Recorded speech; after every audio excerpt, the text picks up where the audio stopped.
예, 우리가 가끔 그런 이야기를 할 때가 있죠. 쟤는 지가 혼자 큰 줄 알아. 혼자 태어나서 자기 혼자 큰 줄 알아. 그런 말이 있죠. 그러니까 철이 없을 때 그럴 때가 있죠. 그러니까 우리는 꼭 혼자 큰 듯이 생각하고 나는 꼭 부모 없이 혼자 힘으로 태어나 존재한 듯 그렇게 여긴다는 뜻인데요. 그러나 이것은 물론 말이 안 되죠. 처음부터 부모가 없이 태어난다 하는 것은 전혀 말이 안 됩니다. 이는 그 신앙도 마찬가지입니다. 공동체가 없이 혼자 클 수 없고, 그리고 무엇보다도 그 신앙의 탄생, 그 신앙의 시작, 이것이 마치 육체의 탄생과 같아서 부모가 없이 시작할 수 없고, 내가 스스로 결정해서 어, 내가 아기로 시작하겠어. 이런 것이 아닌 듯이 신앙도 먼저 하나님이 찾아오셔야, 그리고 하나님께서 우리에게 영적인 생명을 주셔야 우리가 비로소 눈을 뜨고, 그리고 하나님에 대한 감각을 갖고 하나님을 바라보게 되며 신앙이 시작되는 것입니다. 그러니까 우리가 실존적으로는, 그러니까 내 경험, 내 느낌을 기준으로 하면, 그러니까 마치 신앙이라는 것이, 그러니까 내가 스스로 결단하고 시작한 어떤 것 같지만, 그러나 성경은, 그러니까 이 모든 것은 하나님이 이 모든 일을 하셔서 가능한 것이다라고 설명을 합니다. 성경은 우리가 죄와 사망으로 죽어 있었다라고 이야기를 하죠. 그리고 우리는 어둠 가운데 있었다. 그 어둠이 얼마나 짙었던지 빛이 와도 그것을 알아볼 수 없을 만한 그런 상황이었다. 그래서 애초에 아담이 죄를 지었을 때에 죄로 인해서 정령 죽으리라 그렇게 말씀하셨던 것처럼 인간은 하나님으로부터 단절되고 영적인 면에서 즉시 죽음을 경험하게 된 것입니다. 감각이 없고 영적인 죽음이다라고 이야기를 하지요. 그런데 내가 그러면 어떻게 지금은 하나님을 향해서 눈을 뜨고 있고 감각을 가지고 있고 예배를 하고 있고 하나님을 만나게 되었는가? 죽은 자는 감각이 없고 어둠에 있으면 볼 수가 없을 텐데 이것을 성경은 하나님이 찾아오셨기 때문이다라고 합니다. 우리 모두는 그런 경험을 했습니다. 그러니까 때가 다르고 시기와 장소가 다를 수 있지만 또 학생 때일 수도 있고 다 커서였을 수도 있고 또 어떤 분은 이러한 경험을 강렬한 어떤 경험으로 가지고 있을 수도 있고 또 어떤 분들은, 그러니까 저와 같이 모태신앙인 분들은 거의 인식하지 못할 정도일 수도 있습니다. 그러나 우리는 모두가 다 하나님이 찾아오셔서 지금 이 자리에 있게 된 것입니다. 그래서 성경은 이 모든 하나님과의 어떤 조우, 어떤 만남, 그러니까 이것을 항상 우리 편에서 시작한 것이 아니다라는 것을, 그러니까 모든 성경의 이야기를 통해서 이야기해 줍니다. 제가 혹시나 궁금해서 혹시 성경 안에, 그러니까 인간 편에서 누가 스스로 먼저 하나님을 찾아간 예가 있을까를 한번 곰곰이 생각해 보았습니다. 누가 혹시 내가 어느 날, 그러니까 스스로 판단해서 이제부터는 내가 하나님과의 영적인 교통의 문을 열고 이제 하나님과의 교제를 내 편에서 시작한 이가 있을까? 한번 곰곰이 생각해 보았는데 전혀 발견을 할 수가 없었습니다. 성경의 모든 인물들의 시작, 그 시작을 하나님이 먼저 시작하셨었습니다. 아브라함이 어땠죠? 아브라함의 첫 만남을 우리가 기억하나요? 아브라함은 처음에 갈대아 지방에 있었습니다. 거기는 바벨론 땅이라는 뜻입니다. 바벨론 지역이고 그러니까 이스라엘로 생각하면 저 먼 이방 땅입니다. 아브라함은 거기에 살고 있었고 그리고 그 아버지는 그 도시에서 그 도시를 위해서 우상을 만들던 그런 사람이었습니다. 그래서 그 시기에 그 동네에 그 가정에 하나님이 소개되어 있을 리는 만무합니다. 그런데 어느 날 어느 날 하나님의 목소리가 들리는 거죠. 그러니까 너는 본토 친척 아비의 집을 떠나 내가 내게 지시할 땅으로 가라. 그러니까 아브라함에게 이 경험이 그러니까 너무나 강렬했던지 아니면 그 목소리가 너무 생생했던지 어쨌든 아브라함이 그 말을 듣고 떠나지 않고는 못 배기는 그러한 경험으로 하나님이 다가오셨죠. 그러니까 하나님이 그 먼 땅에 있는 그 아브라함을 찾아간 것으로 아브라함을 시작하십니다. 모세는 어땠을까요? 모세는 그러니까 하나님이 그를 불타는 떨기나무에서 만날 수 있도록 그에게 나타나신 것은 그의 나이 80이 되었을 때였습니다. 물론 그 전에 모세는 어머니를 통해서 하나님을 알고 있었죠.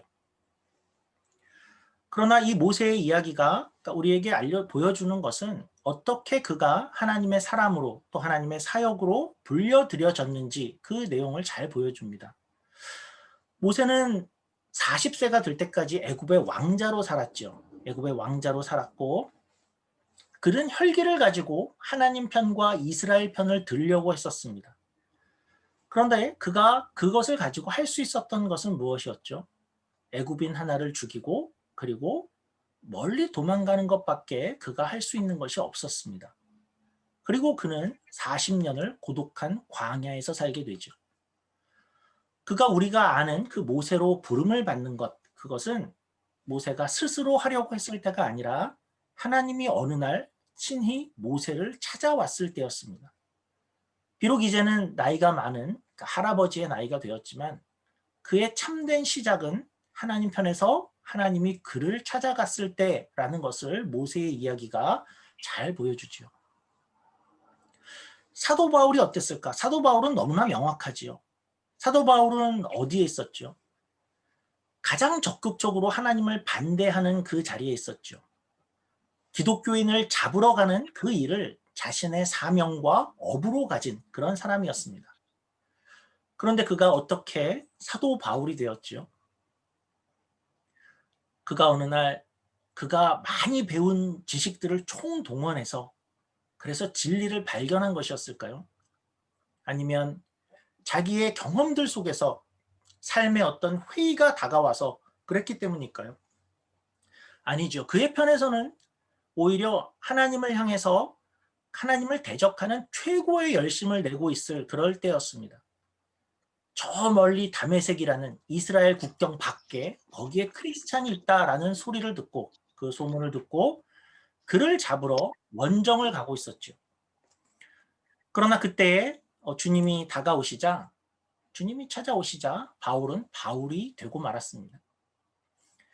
여러분은 스스로를 어떻게 인식하고 계시나요? 우리의 시작도 하나님이 시작하신 것입니다. 혹시 그 찾아오신 기억을 갖고 계시나요? 어떤 분에게는 그것이 굉장히 큰 강렬한 기억으로 가지고 있을 수도 있고 또 어떤 분에게는 그 과정이 그 경험이 점진적이었을 수도 있고 또 어떤 때에는 그 어떤 곳에 머물렀던 그러한 시간들일 수도 있고 또 아니면 여러 작은 만남들이 모여서일 수도 있습니다. 그러나 분명한 것은 그러니까 내가 돌아보았을 때 내가 택한 것 이전에 하나님이 여러 가지 모습으로 나를 찾아오셨고 나를 부르고 계셨다 하는 것은 우리 모두가 인정하는 것일 것입니다. 그런데 하나님은 이 우리를 찾아오시되 개인에게 찾아오시기도 하시지만 하나님은 또한 공동체를 찾아오시기도 하십니다. 이스라엘이 출애굽 후에 광야로 나서게 되었을 때에 그들은 얼마나 두렵고 막막했을까요? 그들은 평생을 노예로 살아온 사람이고 독립을 한 경험이 없고 그런데 이제 독립을 해서 주체적으로 자기의 삶을 개척해야 되는 상황이 되었습니다. 그런데 그들은 광야에 있습니다. 그러니까 정착할 수도 없고 어디론가 이렇게 나아가야만 합니다. 그런데 미래는 불확실했고 밤은 캄캄하고 추웠고 낮은 햇살이 고통스러웠겠죠. 그러니까 그런 이들에게 이제 하나님이 찾아오신 것입니다. 그리고 이제는 어떻게 말씀하시냐면 내가 너희 중에 함께 머무르겠다라고 하십니다. 그리고 광야 그들의 진중에 거처를 마련하십니다. 마련하고 머무시죠. 그게 성막이죠. 그들은 이동을 할 때에도 그리고 정박을 할 때에도 그들이 그렇게 이동하고 정박할 때 가운데 하나님은 늘 그 진중 가운데에 계십니다. 그것이 너희와 함께 한다라는 것의 상징으로 계시지요. 성막으로 그 진중에 거한다 하는 것은 무엇을 의미하는 것일까요?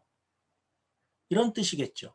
혹시 너희에게 망할 일이 생긴다면, 너희가 망하려면 내가 너희와 함께 망하겠다.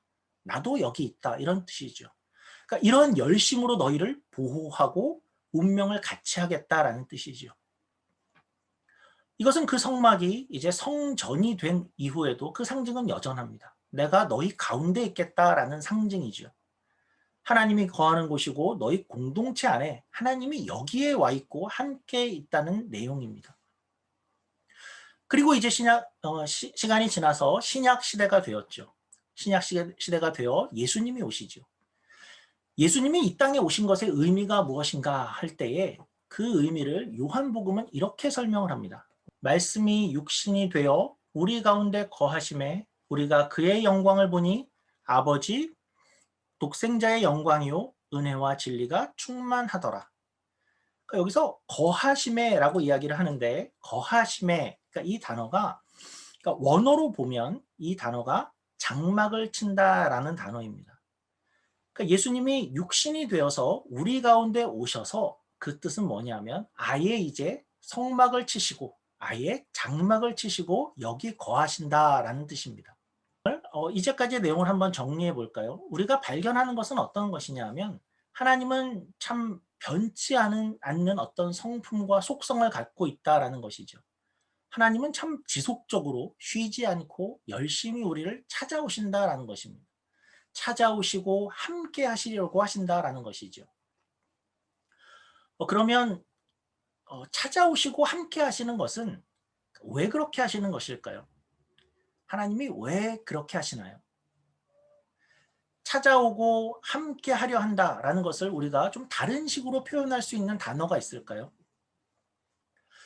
우리가 한번 상상을 해보죠. 여러분 주변에 어떤 사람이 있는데 내가 그 사람을 늘 만나고 싶고 늘 얘기하고 싶고 찾아가서 함께하고 싶다. 그런 생각이 드는 사람은 어떤 사람인가요? 또 어떤 사람이 곤경에 처해 있다. 이런 이야기를 들었을 때, 그런 소식을 들었을 때 수술을 했어. 입원을 하고 있어. 그런 소식을 들을 때에 내가 빨리 그 사람을 찾아가서 함께 해주고 위로해주고 방문하고 싶은 사람. 그런 사람은 여러분에게 어떤 사람인가요? 또 왜 그 연인들은 자꾸 만나고 싶어하고 함께 있고 싶어하고 또 밤이 되어도 왜 각자의 집으로 가려고 하지 않을까요? 분명하죠. 어떤 다른 이와 내가 너무나 함께 하고 싶다. 찾아가서 거기서 장막을 치고 싶어. 라고 한다면 어떤 마음이라고 할 수 있을까요? 상대를 너무나 좋아하고 사랑하는 것이죠. 그러니까 사랑해서 그를 찾아가고 싶어 하는 것이고 지속적으로 그를 찾고 그에게 가고 싶어 하는 것이고 그와 함께 거기 머물고 싶어 하는 것이죠. 하나님이 그와 같죠. 하나님이 왜 공동체를 찾아오시고 함께 하려고 하시는가를 우리가 알 수 있죠. 이유는 한 가지입니다. 하나님이 그만큼 우리를 사랑해서입니다. 그래서 그렇게 찾아오시고 함께 하시고 와서 장막을 치고 있는 것입니다. 얼마나 사랑하셨는지 처녀에게 낳음을 받는 그런 기적을 일으키시면서라도 여기에 오시겠다 하시는 그러한 하나님의 열심으로 오셨고 하늘의 모든 영광을 다 내려놓고 마국간의 그 무력한 아기로 비천한 환경 속에 거기에 거할지라도 내가 오겠다 하는 그러한 하나님의 열심으로 오신 것이고 또한 결국은 십자가에 달려 죽으실 것을 알면서도 그러면서도 내려오시는 그 하나님의 열심으로 이곳에 오신 것이죠. 하나님이 이토록 우리를 사랑하신다라는 것입니다. 그런데 우리가 여기서 한 가지 궁금한 게 있죠. 그분은 왜 땅에 내려오실 때에 다 큰 성인으로 오시지 않고 왜 아기로 오셨을까요? 굉장히 무력한 모습이고 자칫하면 크게 아플 수도 있고 그 당시에는 헤롯에게 정말 죽임을 바로 당할 수도 있었는데 굳이 그렇게 오셨을까요? 목적이 함께 하시는 것이 목적이라면 그냥 다 큰 성인으로 오셔도 되지 않았을까요? 한 가지 이유는 그러니까 내가 너희와 함께 하려는 이것이 그저 물리적으로, 그저 공간적으로 함께 거하는 것보다는 그 이상이다라는 것을 보여주기 위해서였습니다. 예수님은 아기로 오셨고 아기로부터 이 세상을 실제로 살아감으로써 어떠할 수 있었냐 하면 그가 사랑하여 함께 하고자 한 그 인간을 보다 더 완벽히 경험함으로써 이해하고 공감할 수 있었습니다. 우리 히브리서 4장 15절 말씀인데요. 히브리서 4장 15절입니다. 우리에게 있는 대제사장은 우리의 연약함을 동정하지 못하실 이가 아니요 우리 모든 일에 우리와 똑같이 시험을 받으신 이로되 죄는 없으시니라. 그래서 그가 단지 그러니까 우리 곁에서 야 내가 너희 다 이해해. 그러니까 이렇게 말만 하시는 분이 아니시라는 뜻이죠. 그분은 실제로 우리가 겪는 그러니까 모든 아픔과 고통, 눈물과 외로움, 갈등과 유혹, 배고픔과 목마름. 그러니까 이 모든 것을 그분이 실제로 겪으셨다라는 것이죠. 그래서 우리의 모든 것을 이해하고 공감하시는 분이시라는 것입니다. 그러니까 저 멀리 높은데 멀리만 계시면서 얘들아 나는 너희를 다 이해한단다. 그런 정도가 아니라는 것이죠. 그분은 평생을 살아보심으로 심지어 죄의 유혹이 사단의 유혹이 얼마나 큰지도 알고 계십니다. 또한 우리가 육체의 연약함으로 겪는 우리의 육체의 고통조차도 알고 계시죠. 그러니까 저기 어떤 큰 궁궐에 살면서 저 멀리 있는 노숙자를 향해서 내가 이해해 하는 그러한 어떤 공허한 발언과는 차원이 다른 것입니다.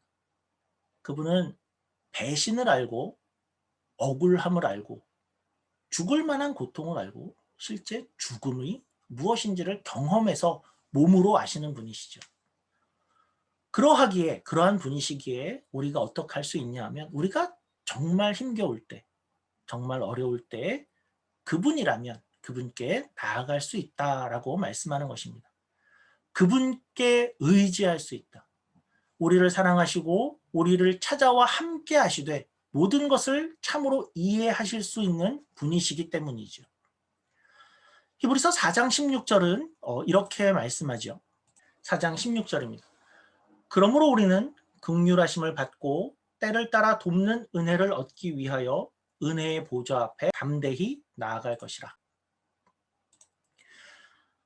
어떻게 우리가 주 앞에 나아갈 수 있느냐, 담대히 나아갈 수 있고 나아갈 수 있다 하는 것은 어떻겠냐 하면 예수님이 우리를 모든 것을 경험함으로 모든 것을 아시기 때문에 그분이라면 우리를 이해하고 공감하시는 분이기 때문에 그럴 수 있다라는 것이죠.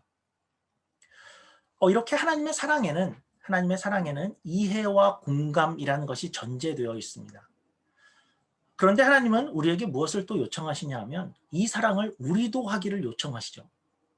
우리에게 직접적으로 요청하기를 이러한 사랑을 받은 너희는 그 사랑으로 이웃을 사랑해라 라고 말씀을 하십니다. 우리가 그것이 궁금할 때가 있죠. 이웃을 사랑한다는 것은 무엇인가? 이웃을 어떻게 사랑할 수 있을까요? 그것이 무엇을 의미하나요?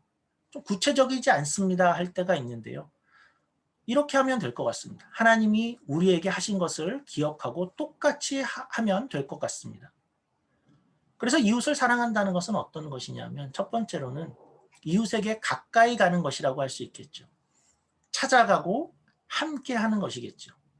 병상 중에 있거나 고통 중에 있거나 특별히 외로움 중에 있거나 특별한 필요가 있는 그런 이들에게 그들을 찾는 것이고 그들을 찾아가는 것이고 함께하는 것이고 이것이 가장 좋은 사랑의 방법이 되겠죠. 그런데 우리가 기억할 것이 있죠. 두 번째로는 그것을 할 때 우리에게 이해와 공감이 있어야 된다는 것이겠죠. 그것이 없이는 그저 공허하며 그러니까 의미가 없고 그 자리는 오히려 그러니까 어색한 자리가 될 뿐 사랑의 자리가 되기가 어렵죠. 그런 면에서 성경이 이렇게 말씀하죠. 우리에게 굉장히 중요한 원칙이다. 공동체에게 굉장히 중요하다라는 원칙이라고 생각하는데요. 로마서 12장 15절입니다. 이 말씀을 보시면 이렇게 말씀하고 계십니다. 이웃을 향한 어떻게 해라라는 것들이 나오면서 그 마지막을 이렇게 이야기합니다. 너희는 즐거워하는 자들과 함께 즐거워하고 우는 자들과 함께 울라입니다. 그래서 함께 있어라 하는 것이고 그리고 공감하라라는 것이라고 할 수 있겠죠. 이웃을 사랑하는 최상의 길이죠. 우리가 그럴 수 있으면 좋겠습니다. 그러니까 하나님이 우리와 같은 인간이 되어서 우리의 자리에 오셔서 우리를 이해하고 공감한 것처럼 우리가 이웃을 향해서 이웃의 상황, 그들의 현재의 그 마음, 그러한 것을 이해하도록 노력하고 공감하고 마음을 쓰면서 그리고 특별히 그들이 즐거워할 때 같이 즐거워할 수 있고 그들이 울 때에 같이 울 수 있는 그런 우리가 될 수 있기를 원합니다. 오늘은 1년을 마무리하는 그러한 주일입니다. 오늘 바라기는 우리가 여기에 있다는 것, 우리의 여기에 있음이 하나님으로부터 시작됐다 하는 것을 우리가 기억하면 좋겠습니다. 하나님이 먼저 우리 개개인을 먼저 찾아와 주셨고 그리고 또한 공동체로 우리 시냇가 은혜교회를 준비하시고 또한 이곳에 찾아와 우리와 함께 거하시는 줄 믿습니다. 하나님이 왜 그렇게 하셨을까 할 때에 하나님은 우리와 그토록 함께 하고 싶어서 우리를 사랑하셔서이며 또한 우리가 또 서로 사랑하며 함께 하기를 바라시기 때문이었을 것입니다. 우리가 이런 사랑을 한껏 할 수 있기를 바랍니다. 하나님을 사랑한다. 하나님과 함께하며 하나님을 예배하는 그러한 모습으로 하나님을 사랑하고 그리고 성도들과 함께하며 우리가 서로를 이해하고 공감함으로 서로를 사랑할 수 있는 그리고 또한 더 나아가서는 우리 주변의 이웃을 향해서도 그들을 찾아가고 그들과 공감하며 주의 사랑을 나눌 수 있는 그런 우리 모든 성도들이 되기를 주의 이름으로 축원합니다. 이 연말 우리가 이러한 마음을 갖고 지내고 또 새해를 맞이할 때에 어떻게 하나님을 찾아가고 하나님과 함께 예배하며 또 이웃을 찾아가고 이웃과 함께 사랑을 나눌 수 있을까를 고민하고 그러한 한 해를 또 기대하는 그러한 저와 여러분이 되기를 주의 이름으로 축원합니다. 우리 기도하겠습니다. 하나님 아버지 감사합니다. 우리를 너무나 사랑하셔서 우리를 먼저 찾아와 주시고 또 함께하여 주시고 아예 장막을 치시고 우리 안에 계시니 너무나 감사드립니다. 하나님 우리가 그 같은 하나님의 사랑을 본받게 하시고 그 사랑을 본받아 하나님을 더욱더 사랑하고 또 이웃을 사랑하는 우리 모두가 되게 하여 주시옵소서. 이제 한 해를 마무리하는 연말을 지내고 있습니다. 주의 받은 은혜 우리가 돌아보게 하시고 감사하게 하시고 또한 내년에도 함께 하실 하나님의 은혜를 기대하는 우리 모두가 되게 하여 주시옵소서. 감사하며 예수님 이름으로 기도드립니다.